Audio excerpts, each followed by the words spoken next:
think that necessarily works too well either. I think go with your gut is kind of like when I talk about my waters way too much and people get annoyed. It's the same sort of thing. It often doesn't actually hold any water. Yeah. Well, what? Yeah, okay. You got what I was saying. Let's jump to the draft here for game number 1. Flip a coin you could never feel bad about, because at the end of the day... Just take the KT logic into every series. That's what we need to do. Unless you actually have access to the script, which my my license was revoked, unfortunately. I was a little bit too brazen with it the last time out. So that was taken away from me. T1 will be taking away some things themselves in the Yunara and the Jarvan, as DK going to have to ban away the Azir. We'll see whether they can sneak in a Nico ban that a lot of teams have been taking away from Keria. Even though his win rate isn't necessarily massive, his impact is gigantic on the champion. Yeah, so Jarvan getting banned out, and still things like Wukong open and available. Do see the Bard getting away from Keria. Obviously something that Barrel can play as well, but not want to give that over when Keria's had so much success on it. It will be Wukong banned by T1 as well. So hammering away at the jungle pool. Pantheon is still open and available, but it's been definitely lower priority significantly when it has come to playoffs. It has been often picked into Jarvans, though. Yeah. And so I do think the Jarvan ban is a bit of a masterstroke here by T1. I do really like that. And now there are a lot of things, because it feels like now the Pantheon is worth a look in as far as bans are concerned with that Jarvan removed. But the Orianna was still there, a champion that almost always gets played in game 1. And now there's a lot left up. Rumble standing out. There's a lot of things. It's Faker's most played in round 3 to 5 is the Orianna, and also we did definitely going to appreciate this getting taken away. But it'll be the Rise pickup for Faker. Talia is open and available as an option, but Faker definitely happy to get his hands on this. His second most played in rounds 3 to 5 in the Legend group was the Rise, so giving some strong mid lane pressure. It does mean that the Rumble could go over to Shiu if he does want to lock that one in. Rumble plus jungler is something that we've seen picked up fairly often. Oh, the good old Blind Trundle. Blind Trundle. Someone send someone to help Chronicler. He already had a monstrous crash out on Twitter earlier today, and this is not going to help. Yeah, we haven't been super keen on the Blind Trundle. No. Being picked up obviously does make it awkward to pick tanks in the top lane, but I feel like there's a lot of picks open where you don't really need to pick a tank in the top lane. I think that if you pick the Rumble as... I like Rumble Trundle together, so that might salvage it a little bit. But that's not what they're going to do. Early locking off the Corki coming in. So Corki obviously has been super high prio. A lot of safety with the pick. Pretty good lane, scales pretty well. But just very early to have taken that. Not give any look in really to mid and top. Side of DPLUS. And then the Nocturne going to come through. So not wanting to opt for something like the Xin Zhao. With the fact that you play into the Trundle, we'll go for the Nocturne that can kind of circumvent the pillar really. And doesn't need to interact that much with the Trundle in the early game. And Bess are going to come through with Doran. Not only a great pick, but also denying it from Shiwu for the whole series. Yeah, it's absolutely fantastic. And Doran, I think, has been our best Ambessa player, especially over the last couple of rounds of the regular season. He was just so good at this champion. And the backline access here from T1 is revolting. Basically, everyone can just go where they want and really try and target aiming here on the Corki. If he is indeed going to be playing it, could of course be Showmaker, and aiming could lock away something like a Ziggs towards that bottom side, which we know is T1 Kryptonite. Might be an option here. We'll see whether that does get banned away, as the Renekton is going to be locked in as the answer to Ambessa. It's so interesting because even in the Kesper Cup, the very beginning of the year when Ambessa was first released, Renekton was considered the option into her. Yeah. Didn't often work. I don't think it's a hard counter or anything like that, but has had a better time in the matchup. Yeah, I do feel like Ambessa did get toned down a good amount since then, so definitely a lot more ability to shut the Ambessa down now. But DPLUS now in a position where they have this Renekton, obviously strong early pressure into the Ambessa, and they also have the Trundle, so a lot of power around that top side in the early levels. I'll be interested in the fact that they haven't prioritized mid lane, so if you were set on getting like that Talia pickup, it could end up getting banned out here. It will be the Nico taken first and foremost though, away from Barrel, Corki, Nico. Obviously will be a pretty strong bot lane if you get your hands on it. Lucian taken away by DPLUS here. I wonder if they do just ban away something like the Jhin from Guma. I was thinking Jhin could be the option. With the amount of dive that they have already, you need someone that wants to follow up, but it will be the Sivir taken away instead. So obviously thinking about a different angle here. And now T1, one final ban. Will it be the Ziggs? Will it be a different support? Alistair is something very popular to be banned away from Beryl, and there it is. That one is going to hit the deck. So now, aiming, let us know. Are we putting the Corki in the mid lane, or are we going to be picking an AD carry, or are we going to be saving the whole thing until much later, as that is a Lux. So that is likely, look, I want to say likely a support option, but you don't really know, and this would be a mid lane choice. Not sure about that. Just doesn't make me feel all that much joy. As instead, will be the Cassiopeia, the classic into the Rise. Does mean that we're not going to be doing any shenanigans by putting a Ziggs towards the bottom side. It would mean that it's a lot of AD on the top side of the map, of course, as Gumayusi is going to lock away the Ziggs himself. All right, Keria going to be taking the Poppy here at the same time as Beryl looking to see what he can do to respond to this one. And I love it because we had the whole pre-show segment set up to talk about T1 and the fact that they haven't been able to beat a Ziggs. If you can't beat him, join him. It's such a good pick, actually, because I feel like the composition from DPLUS was kind of gearing up to, like, okay, you run into us, we have Trundle, we have Cassiopeia, we have Renekton, and you're going to kind of get melted by this. And the Ziggs, it's like, well, fine, we just won't run into you. We'll just throw... it's kind of a masterclass here from T1. Draft looking good, but let's get onto the Rift and see what happens.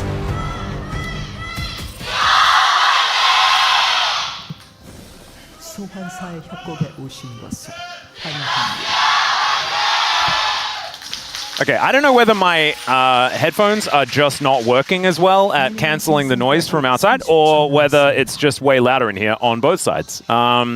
Lolpark kind of just erupted, but you love to see it. And this is, of course, a pivotal match. This is either Worlds or go home. Stay in the running for the LCK trophy or just go home. As yeah, that was me. That was the live reaction to what had happened. And then I made sure that I hydrated. You guys should. Stay hydrated, yeah. Got to make sure you do that. This is a sort of game where if you don't remind yourself to drink, you will just be staring at the screen with your mouth open, captivated. Exactly. And then it goes dry, and then you won't be able to commentate, okay? And you want to be able to commentate. Yeah. Or at least we do. Speaking from experience. Yeah. Can only speak for myself, but you guys might also be commentating at home. I don't know. That's a great way to practice. If you do want to be a commentator, it's totally a good idea. You don't need to be recording everything you do. Sometimes it is just about getting the reps in. But that's not what today is about. Today is about T1 or DK. Which one of these teams is going to Worlds? Will it be 7 in a row for DK? Or will it be 5 in a row for T1? And can they defend their World Championship? We mentioned already, the MSI champions, they're already there. LCK champions, they're already there. Defending World Champions still yet to make it. KT's also there for some reason. They're just there. They're just there. Just KTing their way there.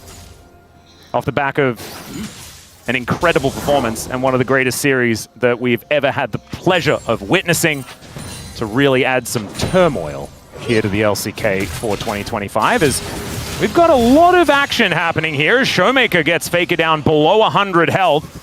Is looking for a bit of an angle as Faker sticking around. A little dangerous. Does have some potions to get through, but Showmaker does get the poison down.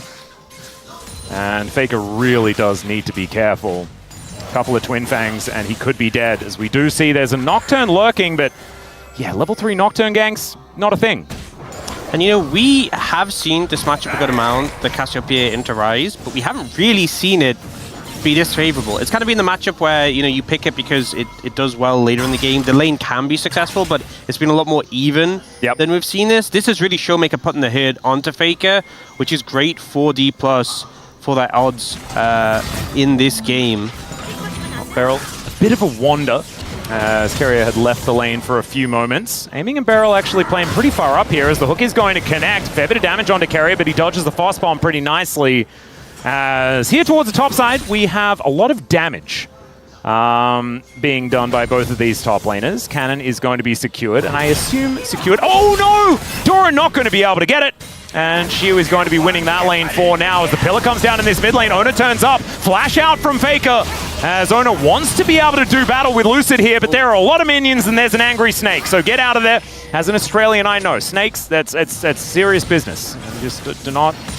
They just don't risk it. And this is the fact that Faker's already TP'd back to lane, and he's in this bad a spot. I mean, it's a great gank from Lucid, forcing Oner to show up to try and help, but Faker's having a horrible time in this lane matchup. Showmaker really putting the pressure on.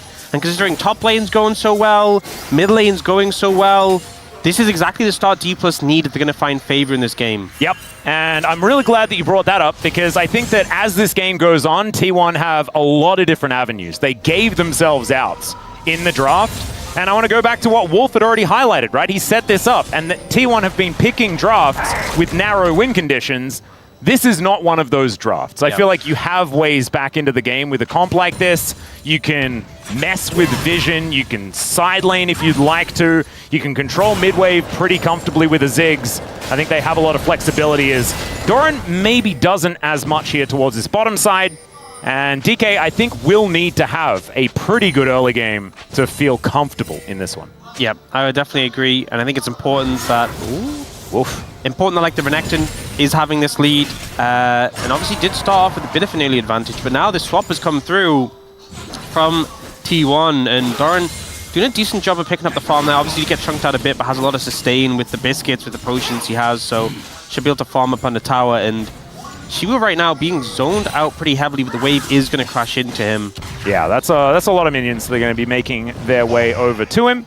As Oner is going to be collecting his raptors. We'll see whether he does try to contest this dragon, as Lucid is on full vision, as now Showmaker is doing once again a lot of damage to Faker. This time, flash advantage for the Cassiopeia as Oner is going to move over vision. Dustbringer comes down, spell shields the Noxious Blast, and the flash has to be employed as Keria was making his way over. Beryl finding out exactly where Oner is. Oh, no. I think his position is also known. Another Dustbringer comes down, as now Beryl does get spotted on that ward, does need to use that dredge line to get himself out of there, and the dragon will be given up and will reset as the flash away as Doran was making his way over. Beryl now in trouble, does manage to buffer the hook pretty nicely as Oner flashes towards him, aiming, trying to get this Nocturne out of there as a public execution. Max range from Doran, and they're able to take down Beryl for first blood. Honestly, the buffer from Beryl was kind of insane. Yeah. And it looked like that could have potentially saved him, but Doran just catches him with that max range public execution. It looked out of range. I thought it wasn't going to land. Right on the cusp, you know, that honestly, that's karma for it absolutely is, yeah, exactly. You know, the amount of times you've been caught by a dredge line that looks like it shouldn't have hit, so he's on the receiving end of that. Speaking of which, though, Beryl is going to be able to make his way to lane extraordinarily quickly, and does manage to find a cute little hook onto Doran there. But it's big because not only did they manage to pick up a kill for the Nocturne, which is an Ultimate Hunter stack, that was, by the way, a P6 Nocturne as well, which is massive, but they stall out this dragon and stop DPLUS from able to pick it up. And this is a situation where they'd gone and sort of lent towards the top side, put their bot lane there, and they were sort of losing in the mid lane, and yet they managed to find this favorable play. Beryl, the dredge line buffer was great, but just catches him. Doran moving over perfectly, and the big difference maker being Doran level 6 compared to a level 4 aiming, so much more power there. And obviously that Renekton, not part of that equation. And also Showmaker just losing his flash in the preceding play, right? So it's T1 making a play and then being able to move on to another one very, very quickly without investing extra resources, right? Keria was already in the area. Yeah, Keria's moved down to punish Showmaker into forcing Beryl into that uncomfortable position was just a great sort of translation of pressure down the map. Yep, very nicely done here by T1 to get themselves some control back in this game. The gold lead, not really anything to speak of just yet, and we still just have one kill so far, as the Grubs are going to spawn here towards this top side. Oner level 6 is going to wander over some vision. Faker does actually manage to get himself a CS advantage as well in this lane, as Lucid's going to come on over and try and punish him for it. Honestly, this is one of the frustrating things about playing Trundle into Rise, is when he just phase rushes and just sprints out of the pillar. Well, Doran is about to have TP. Yeah, but he is right now locked in the bottom lane. And these Grubs are going down. Bouncing Bomb Not going to be enough to steal this one away. As 2 grubs will be taken, it looks like a third is going to go over to DK here as well. So a little bit of extra side laning power as Mega Inferno steals it away. Never you mind. And yep, Gumayusi is pretty good at doing that. How does he just every time? It's just such a consistent factor. And you know, even he had a ward is probably how. But even so, I mean, it's just always him. Yeah, it's always the one stealing objectives. Why doesn't every Ziggs do that? Because they're not Gumayusi. That's not him.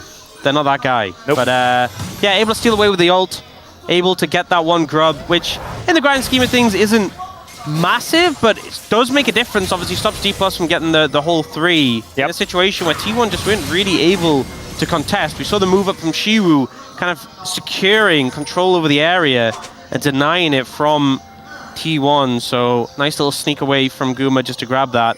Does mean he's down that ultimate, and teams are posturing towards this dragon.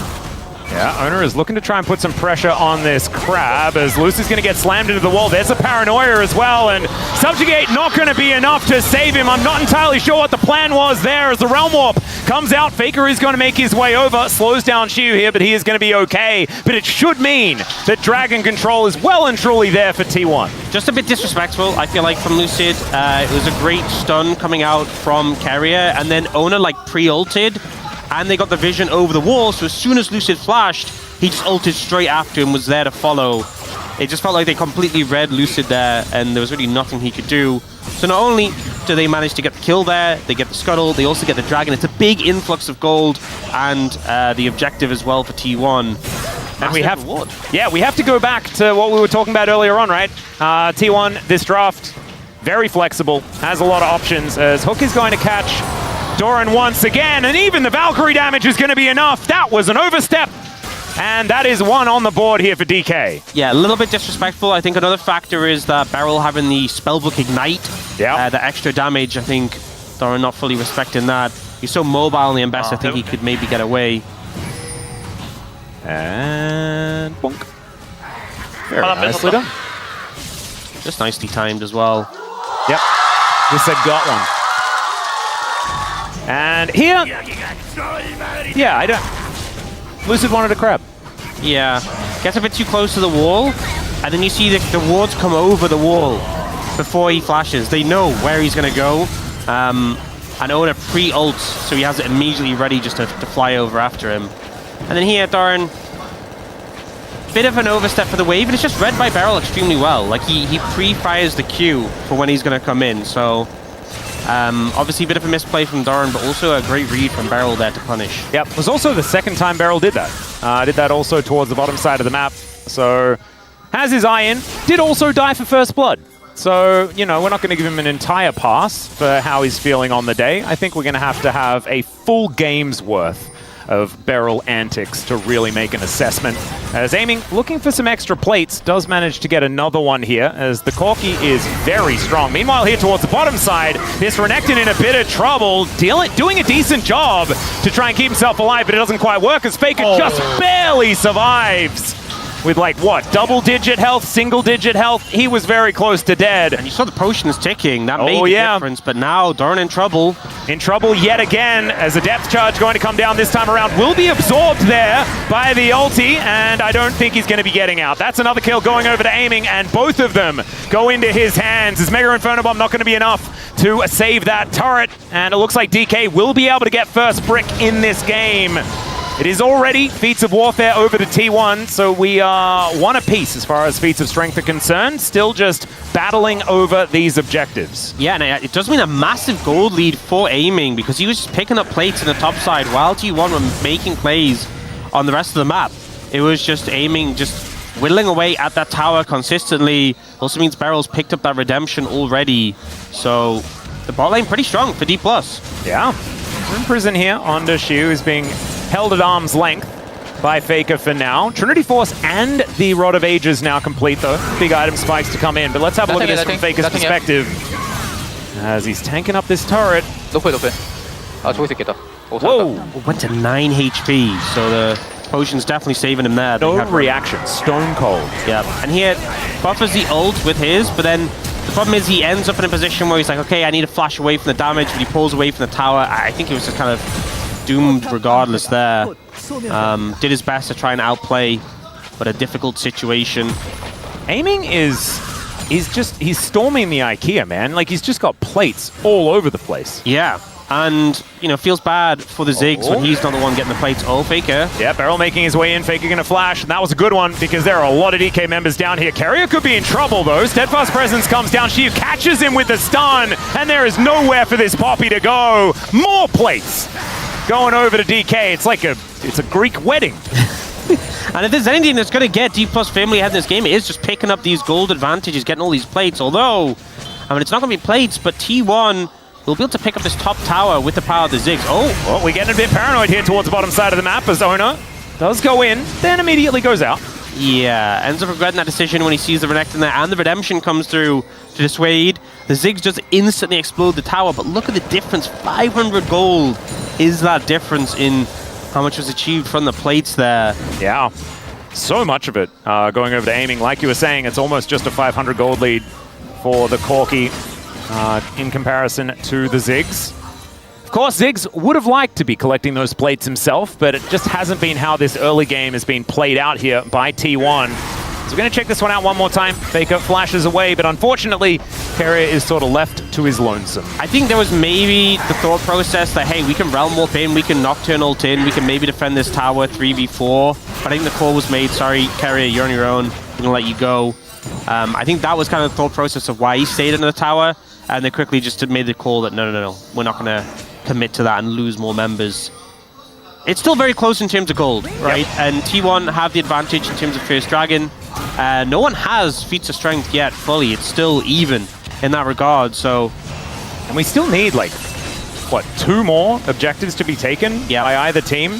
So Rift Herald is getting taken down very low. Beryl in position as he just gets evicted. All right, well, goodbye. Lucid comes over and steals it away, though. Never mind, there was a troll just waiting in there. It's like it's under a bridge. As we have a Redemption coming down, Lucid gets all of his health bar back as the teleport comes in from Doran, and immediately he is blown up. And there is nothing that they can do about it. Highway robbery here by DK. Lucid just able to get into the pit, I imagine from a blast cone, able to slide in, take the Herald, and then Doran as well caught out, him having an uncomfortable game, playing into the Cassiopeia, playing into the Trundle as well. Now DPLUS going to be able to get a ton of value off the back of this Herald. Yep, and takes down the outer turret in the mid lane.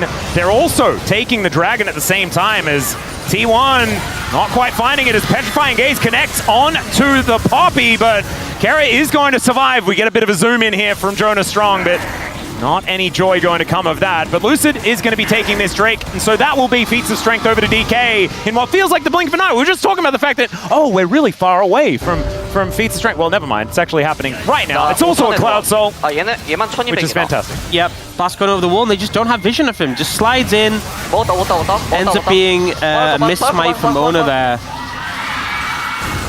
Yep, he also knew that Oner had the 1200 smite there as well.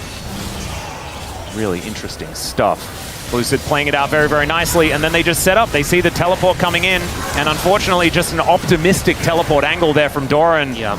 And T1 just weren't allowed to do that, right? Because it was 5 members of DK. So it's not like T1 can go in early because they were at a man disadvantage. They probably would have lost the fight anyway. So just a little bit of a misread there, unfortunately, for Doran. Well, they set up a trap here. I think they may have found Shiwu. Yeah, the Crocodile has certainly been sought out as the Heroic Charge does come in. Public Execution comes down as well. The Redemption this time from Beryl is going to work, but the Paranoia comes in. The Flash out, he manages to get the stun as Oner overcommits for it, and now we get some knockups to come through Beryl, but the Realm Warp, and that gets them to safety, and Aiming is taking an inner turret in the mid lane. This is what Ziggs is supposed to do, you know, just a tower killer, but Aiming has just been playing tower destruction duty this whole game, getting plates for days, getting towers for days, and now Doran in trouble. Oh, another hook gonna connect. Beryl's, anchor is magnetized to Doran today. Doran is not having a good time. 0, 4, and 2 on this Ambessa. He's just being bullied out since the early game. The only Fed member on the side of T1 is Oner, and he's just struggling to make any headway, diving in to get blown up. And another turret going over to the side of DPLUS. That's the 4th of the game.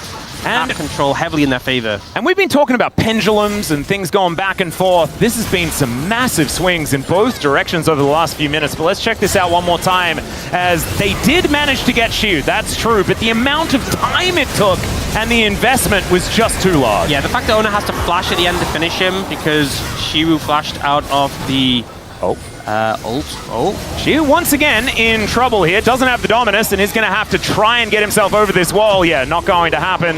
And Mega Inferno Bomb was going to be there to confirm the kill. Unfortunately, Gumayusi was unable to get that because he was dead too fast. Yeah, well, I will say T1 are trying to make use of these proactive sort of global tools. I mean, they didn't have to use them there, but trying to find these picks onto Shiu. They have the Nocturne ultimate. They can just keep finding picks. It is definitely a way back into this game for the deficit they have. Certainly is. I'm just looking at the... Oh, Feral. Not going to quite find the cannon there. But Showmaker is 4-0-0. He's on this cap. He's a very large snake. I don't know which what are the ones, like anacondas get quite large. Yeah. A lot of pythons. Pythons pretty quite big. Yeah. Maybe he's one of those. This Cassiopeia is very, very scary. Oner is also pretty scary. And that is why the crocodile got feared. Yeah, the point-and-click CC hard to deal with, especially if you're in a 1v2 situation. Now DPLUS playing aggressively in the enemy jungle here. Lucid has been not afraid. Yes, very not afraid on this Trundle. And all in all, we have got some big spikes. So aiming has the 2-item spike for Corki, which is pretty massive. Showmaker approaching that Rod of Ages being fully stacked. I mean, Fake is pretty on par in terms of items there, but Guma a decent amount behind. You know, going for that Seraph second, still a while away from that. Faker does have the boots advantage, though. Had to do it. You know, you have to. Every time there's a Cassiopeia in the game, you have to do it. That's how it works. Going for the Horizon focus second, so just sitting on the tier. I actually feel like the Seraph second with the Blackfire Torch is pretty okay. You get a lot of AP from it. With like the double mana item. I really do like Blackfire Torch, so I'm already okay with it for that reason, as now Faker is looking to get himself out with the Realm Warp, and he does! Chomp not going to be enough. Yeah, flashes away from the Pillar Knockup because that would have stopped him from being able to Realm Warp, so just survives that. But it's still a big win for DPLUS getting the Flash. Flash and Realm Warp. Big deal. But the Otacon, I don't think they're going to attempt it without getting a little bit more than that. As Showmaker is going back home, we'll see whether that's 3 items done for the Cassiopeia. That would be a huge deal. Not quite there yet, but getting pretty close. Looks like Cosmic Drive going to be coming in pretty soon. It's going to have a massive amount of AP. As DK will be able to take their red buff. Lucid and Aiming going to have that. Aiming is just, he's been gold kinging. He really has. Like, I feel like he felt like his title was going to get taken away. Yeah. And he's like, I need all of the money, all of the time stat, I think is what he said. It's fantastic when you're on a Corki, and a Corki is so strong, but it also has the sort of caveat that he really needs to play with a lot of responsibility. And we think back to that Smolder game, obviously Corki, you have the Valkyrie, you should be able to play and operate at a decent range. If you misplay and you get caught, it's so much gold lost for the team. Oh, that flap. Oh, it was not. I didn't need reminding. Didn't need reminding. I think Aiming needs to have that in mind and think, yes, don't do he needs to be reminded of that. Don't do that. But no one else needs to be reminded of that. Second Dragon comes through here for DK. As Otacon has been started. Some vision is still here, though, for T1. They're teleporting in. And the Zig's already here. Doran going back first before he decides to teleport over. As DK just back away. They get the teleport. And they... Wait.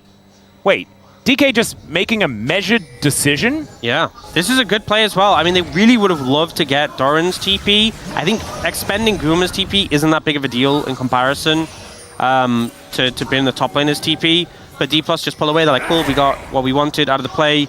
And it also pulls T1 heavily over to this side of the map. So it'll steal away some camps, push a wave in mid. It does mean this full wave is crashing on this inner turret on the top side of the map, so that is money sort of going to the wayside. Thanks, Jonas Strong, for hopping on over there. And no cannon up there, so all of these minions are just going to go away. Yeah, so some pros and cons, definitely, on this situation. I think losing Otacon could have been a big deal, though. So understandable they are going to be playing for that one. And also, they managed to get the Drake at the same time. So understandable trade-offs. You can see the gold didn't actually move towards T1 after said play. I think as well the movement speed from Cloud's also massive in a game like this where you are worried about the range of the Ziggs and sort of get on top of him.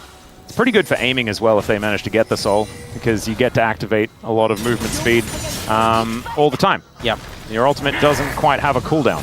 They're just going to start it again. Okay, see how it does work out as Gumayusi throws a big old book at the Otacon. But at the moment, it looks like it's just kind of helping. Redemption comes down. Showmaker comes in. He's a lot of DPS represented here for DK, but he's not hitting the Otacon right now. They're looking for a turn. Miasma comes in. Another hook comes down as Doran has to flash away. He's been subjugated as well. And they look for the Crocodile. He slices, dices, and gets himself out of there. As Shiu still looking a little worse for wear, but not quite as bad as Beryl, who is basically out of this fight completely. T1 take control of the Otacon. Lucid trying to get over there as Beryl finds another hook onto Doran. The petrifying gaze as well onto Faker. They've taken 2 kills, but it is the Otacon secured by T1. Now can they get out of there? That's the big question. As DK, it's a bit of a sacrifice to give it away if they're not able to get a little bit more. As the pillar will come through pretty soon here from Lucid, and Oner is not getting out of this one. Aiming even able to come over and pick up the kill with the Gatling gun, and DK, that is a big lead now as far as money. A lot of gold picked up from those 3 kills. Oh, we do have Baron spawning in 20, but that timers, I mean, they got Oner latest. That's the big takeaway. Yeah. They have so much DPS in the Baron. They could just probably do it on spawn. And a lot of TPs have been used, right? So yeah. Faker is going to be respawning, Doran's going to be respawning, no teleports. These TP spots from Doran have just not been working out. I think needs to take a safer angle with these. We see it's a fight on 2 fronts. They are just going to do Baron spawn, and I think likely we'll see if actually T1 can contest it.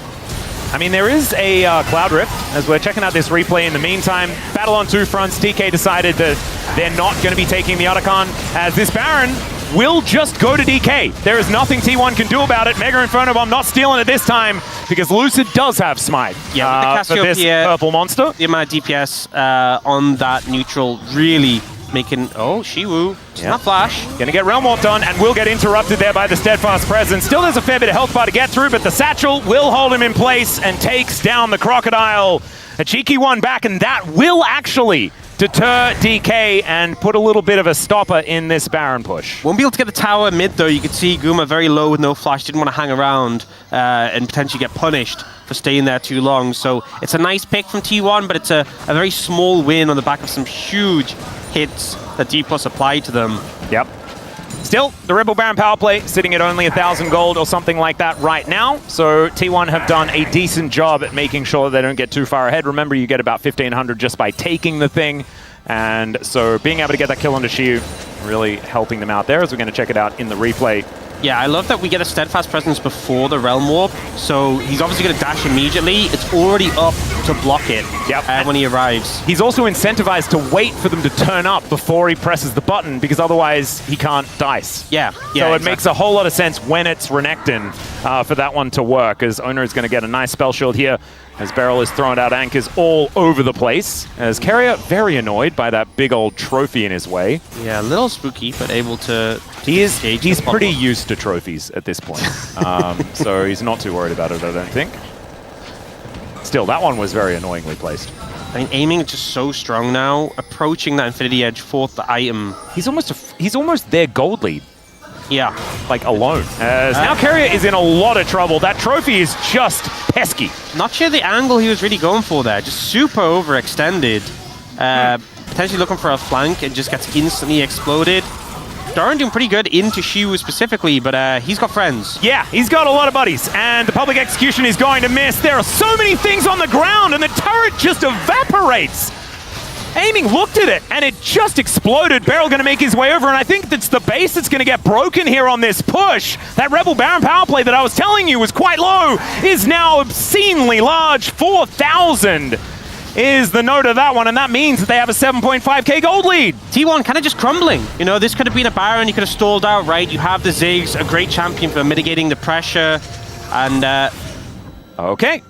Well, that is a bit of a... Oh, they're wanting to look for they desperately want this mid tower to go down, but there's members of DPLUS there to defend it, so not really going to be able to achieve too much. And now Guma does have the satchel again. Yeah, another trophy does go down here from Lucid. But yeah, I think T1 just kind of dropping the ball a bit and giving DPLUS way more than I think they otherwise could have gotten on the back of that Baron push. Now a 7,000 gold lead. And Soul Point now to be picked up from for DK as well. Aiming level 16, going to be able to recall and pick up Infinity Edge. Oh god. He is just going to be doing so much damage. That is kind of obscene 4-item spike here for the Corki when he does manage to lock that one down. And Gumayusi does have 3 items complete, but none of them are really those items that make you go, oh, now I'm doing the damage. It's not a death cap or things like that. Yeah. Does have the Void Staff, so can get through some of the magic resist, but there's not a whole lot of that has been built up, and he really wants to be hitting squishies. As there's that IE that we were talking about, aiming really has just been farming all game, and he is just so strong. You have like the, I forgot the name of it, but is it the Verdant Barrier? Yep. Yep, you have that on Showmaker, you have the upgraded Merc Treads on aiming, so it feels like it's going to be even harder for like Faker and Guma to get the damage off onto those members. Like, there's a lot of Merc Treads across the board. Yeah. DPLUS. The only person who doesn't have Merc Treads is Showmaker. And he can't build them! Yeah. It's very unfortunate. But a lot of them upgraded as well.